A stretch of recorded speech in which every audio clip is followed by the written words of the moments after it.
This isn't just a story about betrayal. It's about uncovering a web of lies that goes deeper than you could ever imagine. What if the person you trusted most in the world was leading a double life? How far would you go to uncover the truth? A few weeks ago, on an ordinary Thursday morning, I found myself deep in our usual morning chaos, trying to get our two children ready for school. At 7:30 a.m., the commotion was briefly halted by the phone ringing loudly, sparking my curiosity about who could be calling at such an early hour. The caller ID displayed an unfamiliar area code, which only heightened my curiosity. "Hello," I answered cautiously, bringing the phone to my ear. To my surprise, it was my wife, Jessica, on the other end. I was puzzled as to why she would be calling when we had just spoken the previous night. Jessica works for a small marketing firm, and her call immediately got my attention. I take care of the kids and work from home, while she's always on the go, working at a printing company downtown. Even with our different schedules, we make it work and live comfortably. We reside in a cozy suburban home with 4 bedrooms and a swimming pool and are blessed with a wide circle of friends. Jessica told me that the night before, while she was in the hotel lobby picking up a newspaper, her purse was stolen. "Please cancel our credit cards right away and request new ones as soon as possible," she said, sounding concerned. I already informed Emily, my boss, and she's arranging for new American Express Company cards to be sent to me overnight, so I can have them before I leave tomorrow. She's also transferring some money to help me get by. "You are usually very careful with your things. What happened?" I asked. Unfortunately, I was a bit distracted and left my purse at the cashier's counter while I grabbed some more reading material. When I came back, it was gone. The cashier said she was busy with another customer and did not notice anything unusual. My driver's license was in there too, but the hotel has sent staff to check the nearby dumpsters. I hope they find it. Otherwise, I might have to rely on a taxi for today's meeting. "Do not worry. I will take care of the credit cards right away. I'm sorry about the trouble, dear. Hopefully, apart from the $1,200 in my wallet, we will not incur any additional expenses. We can replace the other cards gradually. Luckily, most of my makeup is still in the room, so I will be ready for the morning presentation. How are the kids? I miss when we were all together." Let me recount what happened about 6 weeks ago. I managed to cancel the credit cards before any unauthorized charges were made. However, the wallet with my driver's license and other non-credit card items has yet to be recovered, so I pushed that worry aside. Life went on as usual, but I have something significant to share today. I found a statement from Jessica's Fidelity account, where she keeps a separate investment fund from the inheritance she received after her parents' tragic accident a few years back. I've always respected her privacy with this account, but while searching for our home insurance policy, I stumbled upon a folder with monthly statements from her account. I remembered that the inheritance was around $350,000 after her parents passed, and I wondered how much it had grown. To my pleasant surprise, it had increased to over $400,000. While reviewing this statement, I noticed a withdrawal of $3,000 from the money market account about 6 weeks ago. My curiosity was piqued about how she had used that money, so I decided to investigate further into her money market account. To my surprise, I found that she had written a substantial check to a local jewelry store just a few days after losing her purse in the same city. I wondered what she could have bought at that jewelry store. She had not mentioned buying anything for me, and I had not heard her talk about purchasing jewelry for anyone else. Although she has a brother, I could not understand why he would need a $3,000 gift.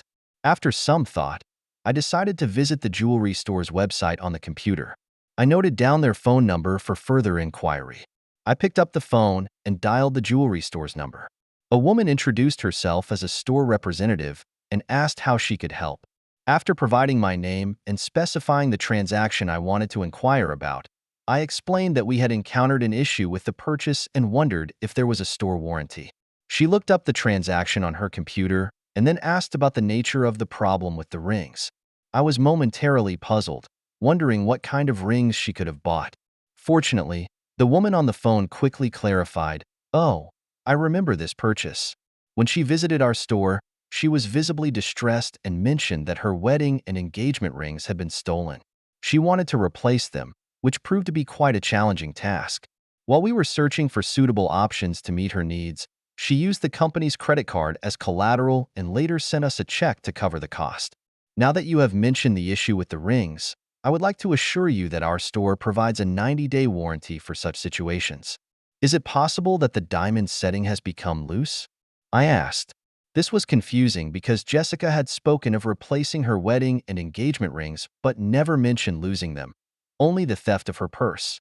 It took me some time to process this new information. Listen, I told the woman on the phone. I need to discuss this with my wife before making any further decisions. I will get back to you later with that.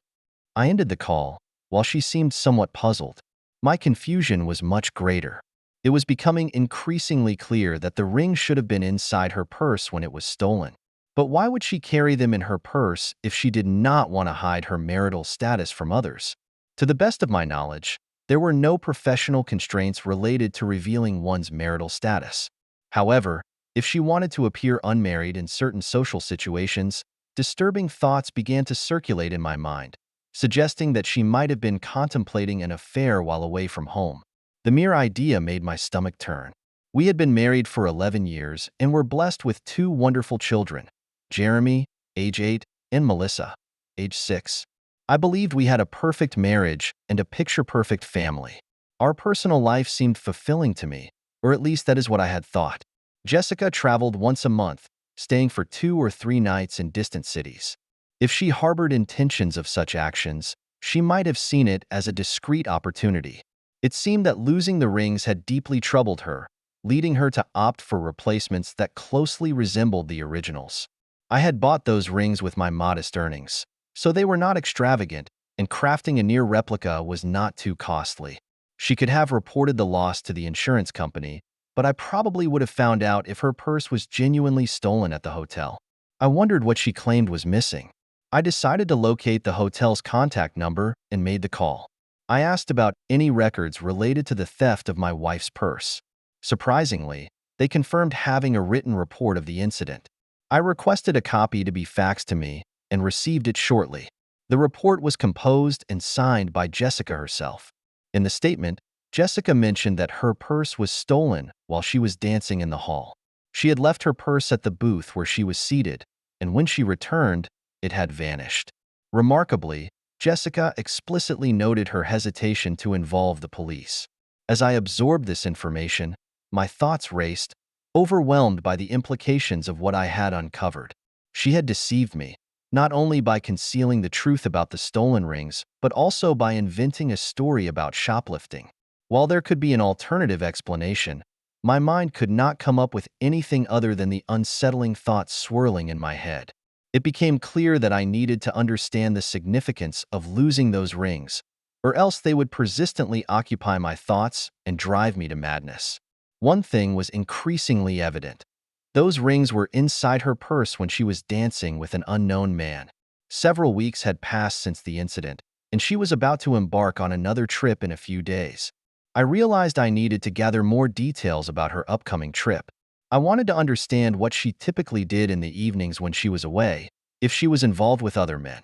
Perhaps losing the rings had served as a wake-up call, prompting her to reassess her behavior. I knew that if I discovered her infidelity, it would likely spell the end of our marriage. Though I dreaded considering how it might affect our children, she was undoubtedly a great mother, but I could not bear the thought of her having custody of the kids, especially with her frequent business trips. My mind raced, desperately seeking any potential clues to shed light on her faithfulness. What other information might hint at her actions during her trips? Did she engage in unprotected encounters or insist on using contraceptives? I assumed she would opt for protection because she would not want to risk bringing home infections or the possibility of an unwanted pregnancy. After all, I had a vasectomy after the birth of our second child, making pregnancy impossible. She could not rely on the men she met to have protection, so she must have had her supply. One question remained. Where did she keep them? It was unlikely she stored them at our house or in the car, so the office seemed the most likely place. She probably carried them with her on business trips. I knew she transported her work papers, laptop, and presentation materials in a large briefcase she kept in her office. But if she had an early morning flight, she'd bring her bag home the night before and then pack it in a suitcase for the airport. This detail was crucial. I needed to find an opportunity to search the briefcase before her departure. I hoped her next trip involved an early morning flight. I made a deliberate choice to remain calm and composed, not displaying any signs that something was amiss.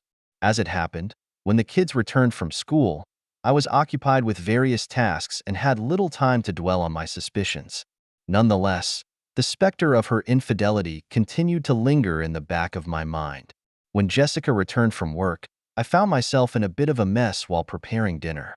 I accidentally spilled a dish of beans, creating a mess on the floor. The resulting chaos of cleaning up and managing the kids' activities left me looking somewhat disheveled. Fortunately, she didn't seem to notice any unusual behavior from me at that moment. After the commotion settled and everything was cleaned up, I greeted her with a kiss on the cheek. We sat down at the table as we normally did to enjoy dinner and engage in our typical chit-chat. Given our usual routine, I didn't expect her to have any growing suspicions about her upcoming trip. "So, you're heading out on another trip in a couple of days?" I asked. "Yes," she replied with little enthusiasm. "It's the same old routine. I'm not looking forward to it."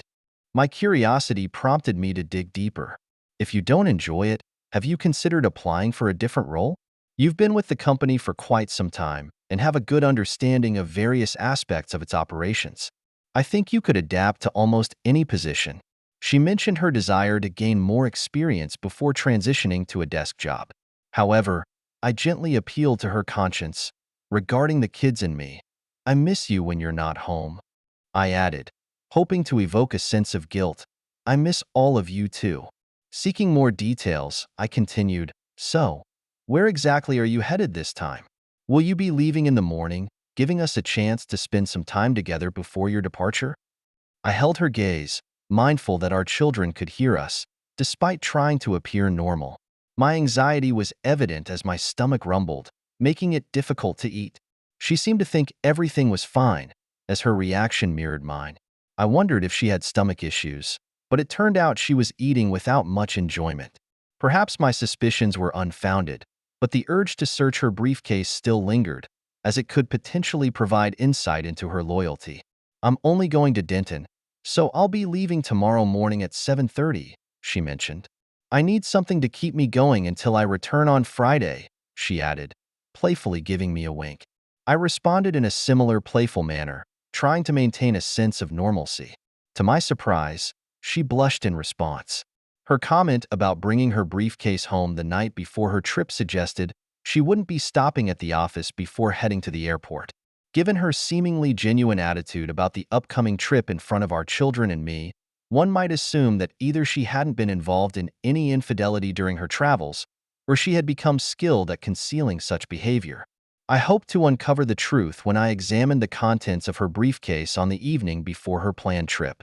Jessica returned home in high spirits.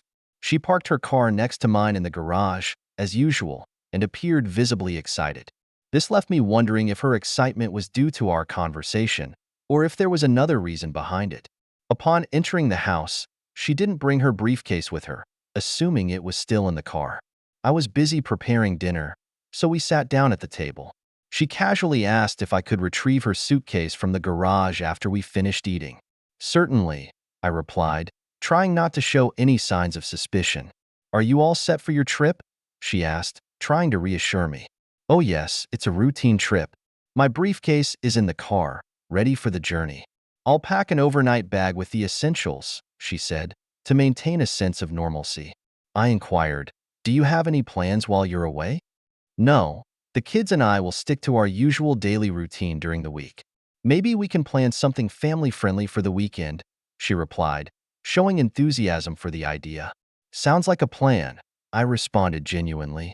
After we finished dinner, she kindly helped me clear the table in the kitchen and loaded the dishwasher.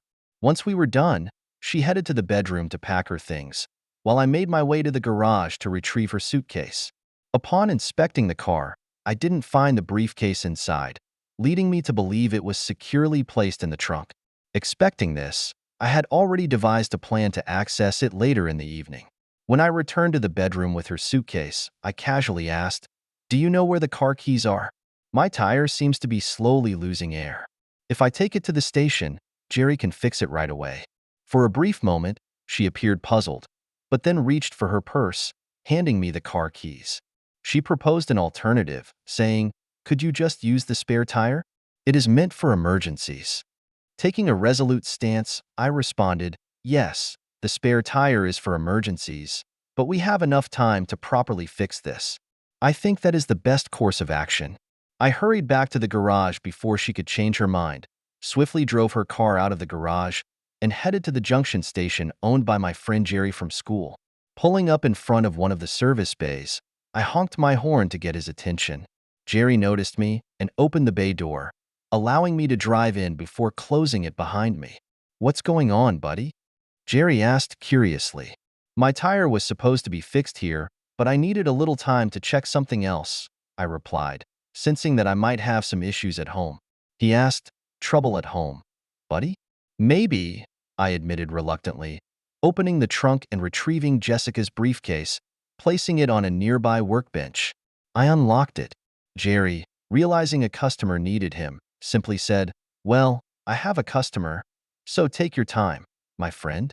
Nodding to Jerry, he returned to the small shop attached to his station. I began to search the briefcase meticulously, ensuring that I did not disturb anything.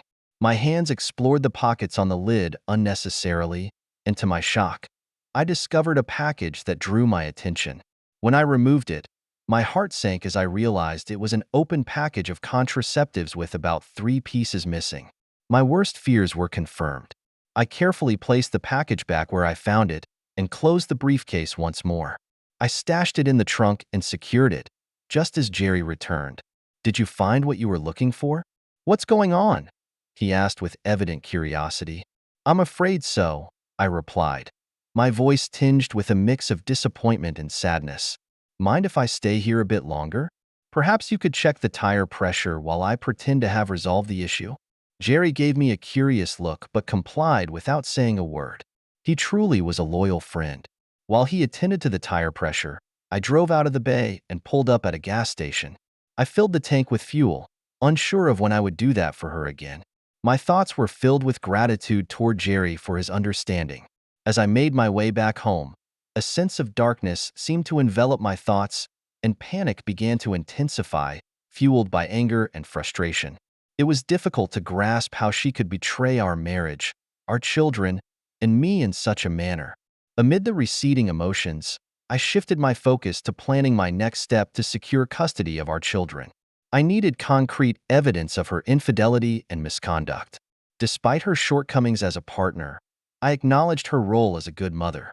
The children deserved a maternal figure in their lives, and while visitation rights would likely be granted, my ultimate goal was to gain full legal custody.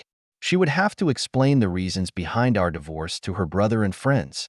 As I entered the house, I called out from the bedroom, saying everything is set.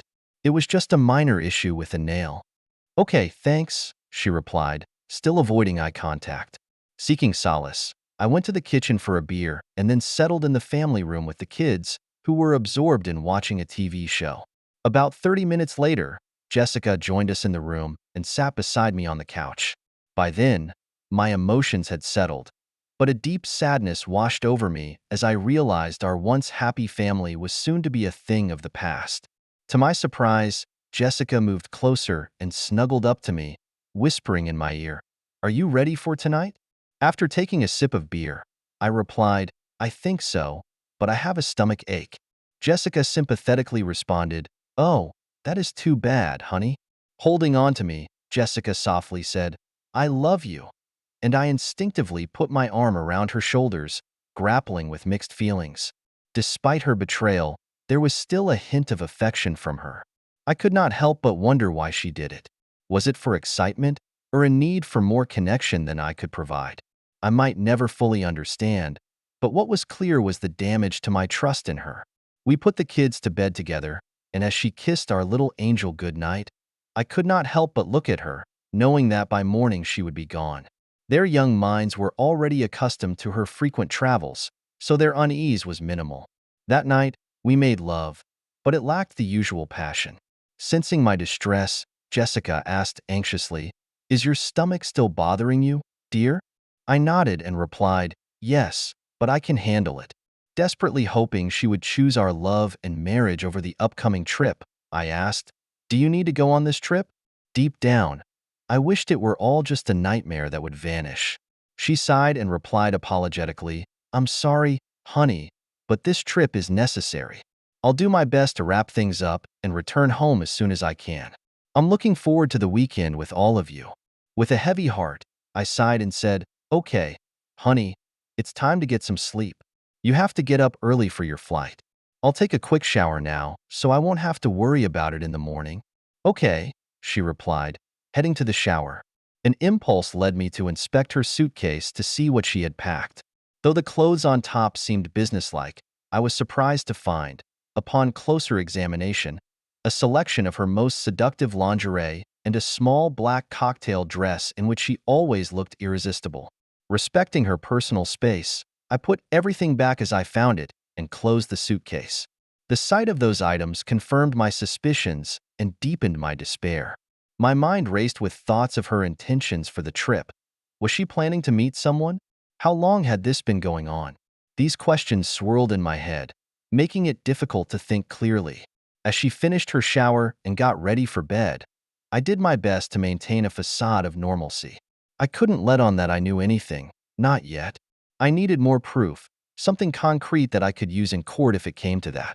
The next morning, as she left for the airport, I kissed her goodbye, my heart heavy with the knowledge of her betrayal. I watched her drive away, feeling a mix of sorrow and determination. It was time to take action to protect my children and myself from further hurt. I resolved to gather the evidence I needed and confront her when the time was right. Until then, I had to stay strong for my kids and keep our lives as stable as possible amidst the storm that was brewing. I carefully returned everything to its place, closed the suitcase, and went back to bed. I couldn't sleep that night, and when I heard Jessica stirring around 5 o'clock in the morning, I remained in bed, choosing not to bid her farewell as was our custom. I felt a mix of weariness and sadness. Bending down to kiss me on the cheek before leaving, she inquired, "Still not feeling well, honey?" I simply nodded, struggling to express the turmoil within me. With the sound of the garage door closing, I finally got out of bed and made my way to the shower. I knew the day ahead would be filled with challenges. After seeing the kids off to school and having breakfast, I turned to the phone book to search for private detective services in the yellow pages. My main criteria were to locate an agency with a nationwide presence, preferably in the city Jessica was heading to. I reached out to several agencies and eventually found one with a branch in her destination area. I set up a meeting with them for the same morning, hoping they could provide the necessary information. Next on my agenda was finding a divorce attorney. A friend had recommended a specific lawyer, so I found his contact details and gave him a call. I arranged an appointment for the afternoon, hoping this lawyer could guide me through the challenging process we were about to face. When I arrived at the private investigator's office, I discussed my concerns and arranged for Jessica to be surveilled on the evening she was away. I provided them with a photo of Jessica and details of her travel route to aid in their identification. They assured me they would gather photos and compile a report on her activities as soon as her business day concluded. To ensure seamless communication, they agreed to send information via email to their Denton office and promised to provide a comprehensive report by Monday morning. Satisfied with their commitment, I made a substantial upfront payment for their services. They informed me they might not be able to capture photographs, but they would strive to provide as many incriminating photos as possible. I agreed that it would suffice. My afternoon meeting with the lawyer proceeded as anticipated. He explained that in our state, divorce follows a no-fault principle, meaning there's no need to assign blame. However, given that I am the primary caregiver for our children, it's likely I will be granted custody. I needed to understand that Jessica would receive substantial visitation rights for our children. Furthermore, our property would be divided equally, with both sides getting an even split of 50%. Alimony wouldn't be necessary due to our similar incomes, but since I would have custody of the children, Jessica would be obligated to pay child support. As for the inheritance, it held no significance to me, and she needed to retain it for herself. My top priority was the well-being of our children. I instructed the lawyer to prepare the necessary documents to be delivered to Jessica on Monday, citing irreconcilable differences. I also asked him to agree that she would vacate our house immediately upon our divorce. The lawyer confirmed that as the children's guardian, I had the authority to make this request. It was decided that once the children reached 18, we would sell the house, and the proceeds would be divided between us. Leaving the lawyer's office, I felt a sense of contentment, realizing that life would move forward for me and the children, while Jessica would have to face the consequences of her betrayal. At that moment, I didn't take immediate action concerning our finances, insurance, or other legal matters. I assumed I'd have sufficient time to address these issues after serving her with divorce papers. Given her inheritance, I believed she wouldn't have to be concerned about her share of our joint savings. When it was time for school to conclude, I headed home to catch the bus on Friday afternoon. When Jessica returned, I kindly offered to take care of her laundry, but she politely declined, insisting she would handle it later. I couldn't help but grin, recognizing how playfully mischievous I had been. Deep down, I fully comprehended why she preferred to manage the laundry herself. As the evening settled in, I watched Jessica move around the house with an odd sense of detachment. It was as if she was already a ghost in our home, her betrayal casting a shadow over every interaction.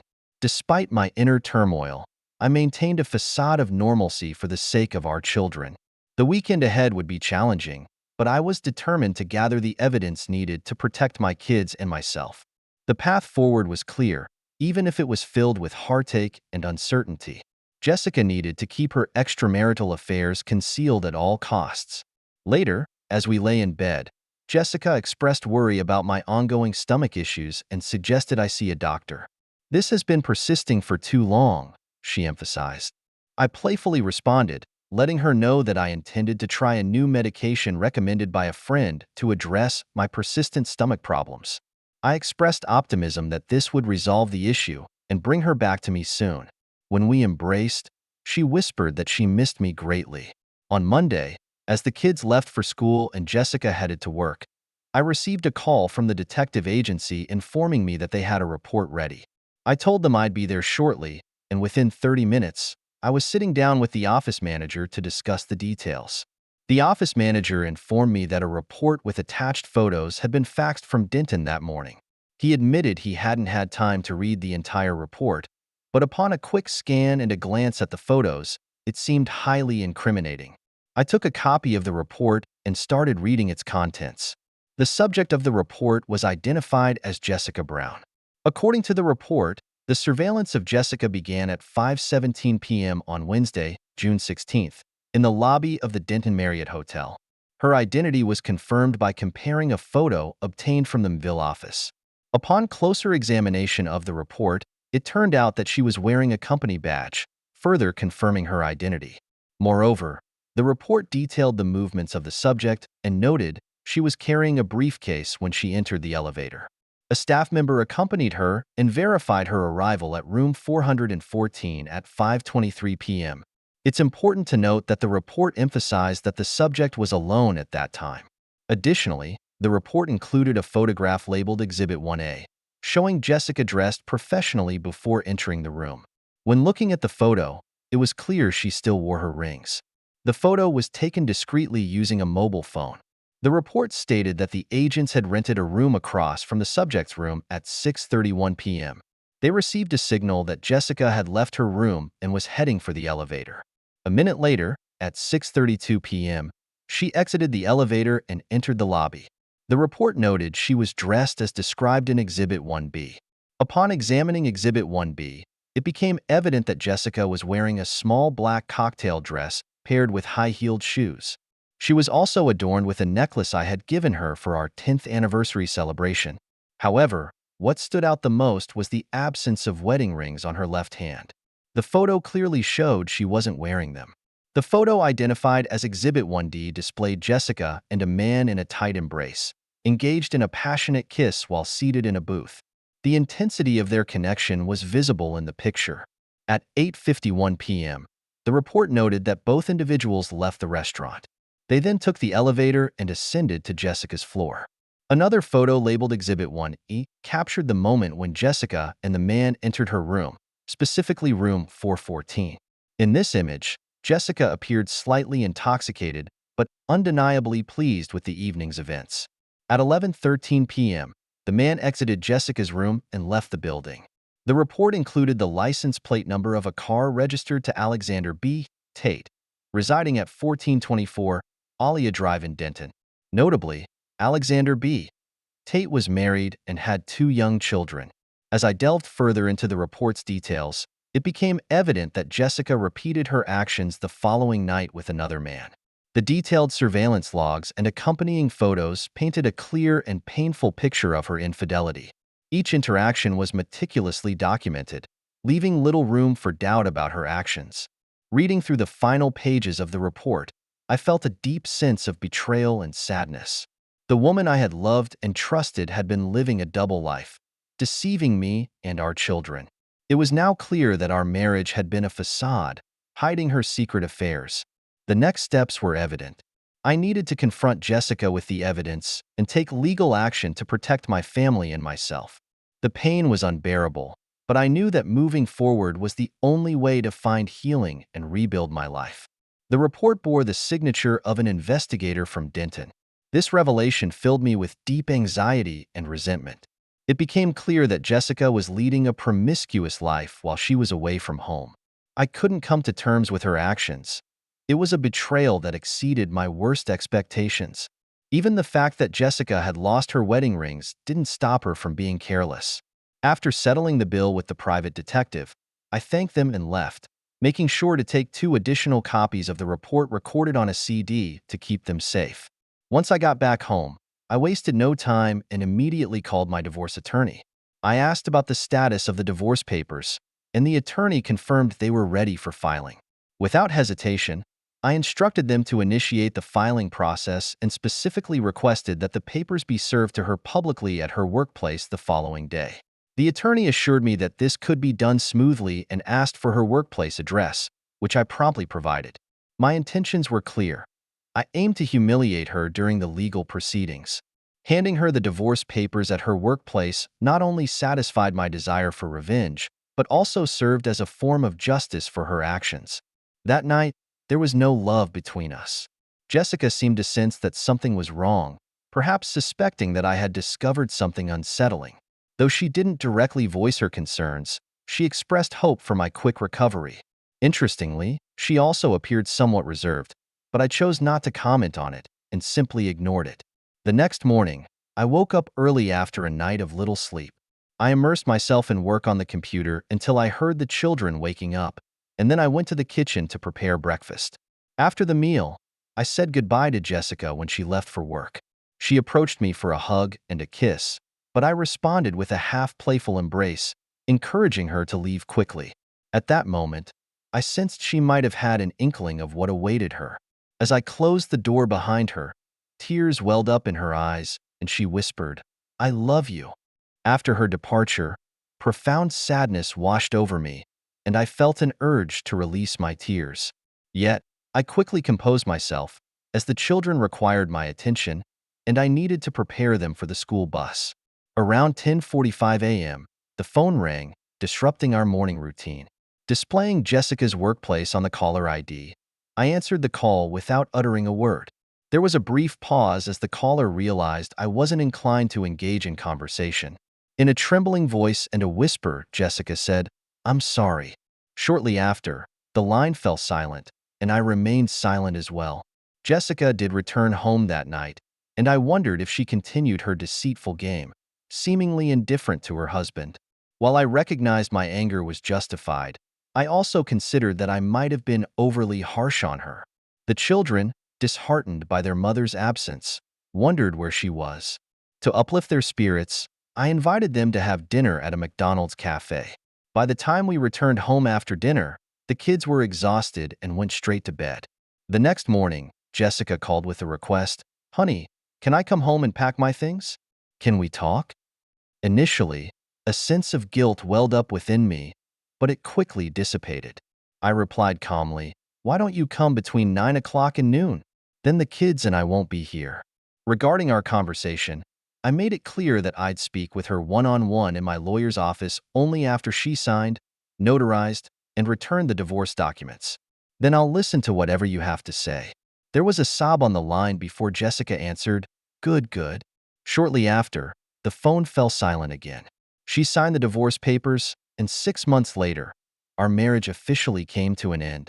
It turned out that she became pregnant during the affair. Unfortunately, when she attempted to conceal it from her last lover, contraception failed. Considering it was near her childbearing age, even if I hadn't found out about her infidelity through the lost rings, the truth would probably have come out eventually. There were rumors that she had started dating again. If she ever gets close to getting married again, I've thought about honestly warning her future spouse about her unfaithfulness. It seems unnecessary for her to deceive and hurt another person. We had a meeting, and during our conversation in my lawyer's office, I shared my thoughts with her. She pleaded with me to reconsider the divorce decision. She talked about how difficult it was for her not to have unrestricted access to our children. However, I explained that I couldn't trust her anymore.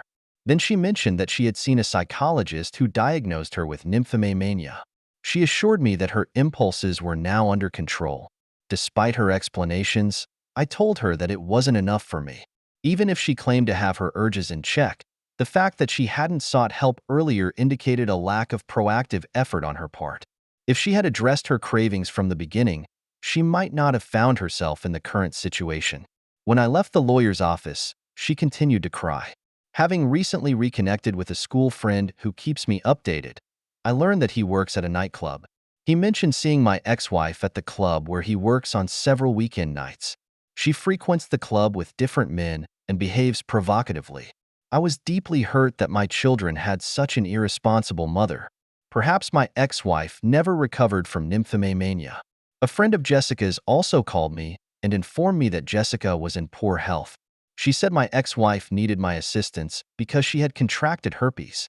Meanwhile, she continued her promiscuous lifestyle. I sympathized with her but conveyed that I couldn't offer any help, nor did I want to. Jessica chose this lifestyle and its associated health issues. I began dating again, and it seems I found someone special. This woman, around my age and divorced herself, discovered her ex-husband's infidelity and didn't tolerate such behavior. She possesses strength and resilience, qualities I genuinely admire. It seems that my children also like her. I believe this is a natural progression, and it's only a matter of time before I consider taking our relationship to a new level. Jessica's betrayal changed my life forever, but it also taught me the value of trust and the strength to rebuild. The scars remain, but they serve as a reminder of what I've overcome. Yet, as I move forward with my life, a part of me can't help but wonder what truly drove her to such deception. Was it really just a moment of weakness, or was there something more sinister lurking beneath the surface? Perhaps, in time, the full truth will reveal itself. Until then, I keep my eyes open, always aware that sometimes the real story lies hidden just beneath the facade.